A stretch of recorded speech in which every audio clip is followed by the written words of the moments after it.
What do you think, Dan? I think it was perfect. You got that one Almost good. knocked it over with the gun barrel the first time.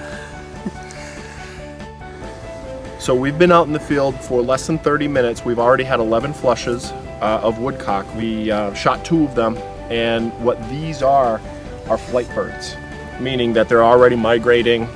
This weekend of the upland bird hunt, the timing couldn't be more perfect in terms of the migration of the woodcock. So 11 birds flushed so far in the first 30 minutes. Hopefully we'll get 11 more in the next 30 minutes.